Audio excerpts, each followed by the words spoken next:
예, 오늘은 경제 이야기 말고 저희 본업에 관한 이야기를 좀 해볼까 하는데요. 어디 가서 변호사라고 하면 전 제일 많이 듣는 질문이 그거예요. 이혼 사건 많이 하세요? 제가 아마 여자라서 그런 것 같기도 하고 또 요즘 워낙 이혼율이 높다 보니 보통 사람에게 가장 가까이 있는 법률이 이제 이혼에 관한 법률이라서 그런 것 같기도 해요. 그래서 오늘은 좀 이혼에 대한 이야기를 나눠볼까 합니다. 이혼은 합의 이혼과 재판상 이혼이 있는데요. 이혼 전문 변호사이신 윤재민 변호사님께 그 차이를 좀 여쭐까 할게요. 합의 이혼과 재판상 이혼의 차이가 뭐죠? 이 두 제도의 가장 큰 차이는 결국엔 양 당사자가 합의가 있느냐, 이거에 있을 것 같아요. 우선 우리가 흔히 알고 있는 합의 이혼이나 협의 이혼에 대해서 잠깐 간단히 알아볼게요. 말 그대로 서로 합의를 해서 이혼을 한다는 것이죠. 비교적 간단한 절차를 거치기는 하는데 그렇다고 해서 바로 이혼을 할 수 있는 건 아닙니다. 일정한 숙려 기간이 필요하고요. 특히 미성년자인 자녀가 있는 경우에는 3개월의 숙려 기간을 두고 있고, 자녀가 없는 경우에는 1개월의 숙려 기간을 두고 있습니다. 이 숙려 기간이 끝난 후에도 다시 법원에 출석해서 이혼 의사를 다시 확인하고, 그 확인이 끝나면 최종적으로 이혼 신고를 하고 이혼이 마무리가 됩니다. 근데 그 이혼이라는 게 그냥 부부가 헤어진다고 해서 끝나는 건 아니잖아요. 그 재산이나 양육비, 위자료 뭐 이런 부분은 도대체 어떻게 해결이 될까요? 좋은 지적이세요. 지금 협의혼 같은 경우에는 이런 내용을 전혀 정하는 게 없습니다. 예, 협의혼의 정확한 용어는 협의, 이혼, 의사, 확인 신청이라는 건데요. 말 그대로 서로 이혼 의사가 있는지를 법원에서 확인한다는 의미에 불과합니다. 당사자의 진위에 따라 서로 이혼한다. 그리고 이와 같은 이혼 의사가 있다라는 거를 확인하는 형식으로만 되어 있어요. 예, 이 문구에는 재산 분할이나 위자료나 뭐 양육비에 대한 부분이 없다는 걸 쉽게 알 수 있습니다. 협의이혼은 말 그대로 이혼 의사를 양 당사자에게 있는 것을 확인하고 있는 것일 뿐 다른 법적 규율을 하고 있는 게 없습니다.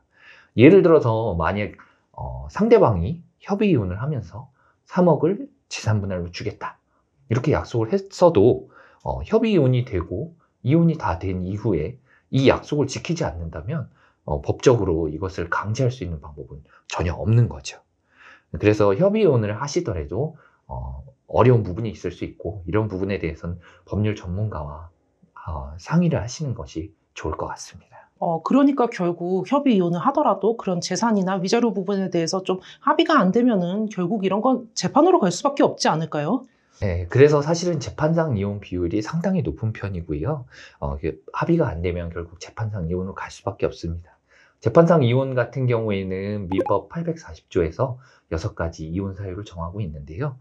이 이혼 사유 중에서 가장 많이 사용되는 것이 부정행위랑 부당한 대우일 것 같아요. 특히 첫 번째 부정한 행위, 말 그대로 외도를 하는 경우이고요. 아주 광범위하게 보고 있는데, 다만 이것을 입증하기 위해서는 구체적인 증거들이 필요합니다. SNS의 대화라든지 동영상이라든지 아니면 음성 녹음 같은 다양한 증거들이 있을 것 같은데, 이런 증거를 선택하는 방법이나 이 증거의 가치를 평가하는 것들에 대해서는 법률 전문가와 상의해 보시는 것이 좋을 것 같습니다. 다음으로 심히 부당한 대우를 받는 경우인데요. 저희가 흔히 생각하는 거는 이제 배우자에게 받는 부당한 대우를 생각하실 텐데, 상대방의 직계 존속으로부터 부당한 대우를 받는 경우나 아니면 나의 직계 존속이 상대방 배우자에게 부당한 대우를 받는 경우도 이혼 사유에 포함됩니다. 이런 일이 있는 경우에는 대체로 폭력이나 언어폭력, 즉시 일어나는 일들이 많은데, 이런 일이 발생하시는 경우에는 경찰에 신고를 하신다든지 아니면 병원 진료를 받는다든지 이런 방법들을 채택하셔서 객관적인 증거를 마련하시는 게 좋을 것 같습니다. 네. 재판상 이혼 사유들이 사실 쭉 있는데, 실제로 저희가 사건을 다뤄보면은, 이혼 사유가 한 가지인 경우는 별로 없고 좀 복합적으로 나타나잖아요. 저도 이혼 사건 누구 못지않게 많이 다뤄봤다고 생각을 하는데요. 사실 부부가 헤어지는 데는 정말 갖가지 이유가 있지만은, 아까 변호사님께서 지적하셨듯이 가장 많은 사유는 결국 부정행위 아닌가 합니다.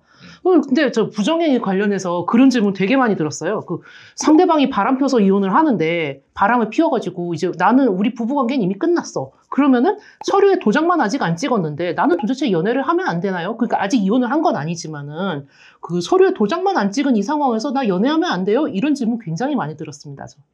그런 질문들 저도 뭐 들어본 것 같은데 이거에 대해서는 대법원 판결이 있습니다.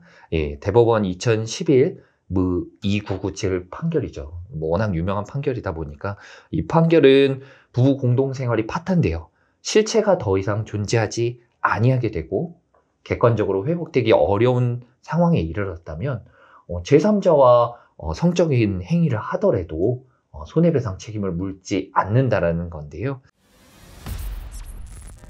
변호사님도 이런 사안을 실제로 다뤄보신 적 있으시죠? 그 얘기 저희 로프에서 진짜 유명한 얘기 아닌가요? 이 얘기는 너무 유명한 얘기인데 그 사람들이 만약 이제 그런 얘기도 많이 하시잖아요. 그 사땡과 전땡 그 얘기 진짜냐 이런 얘기 많이 하시는데 여러분 그거 공중파예요. 실제는 공중파는 굉장히 순한 맛이고요. 현실은 더 마라 맛입니다.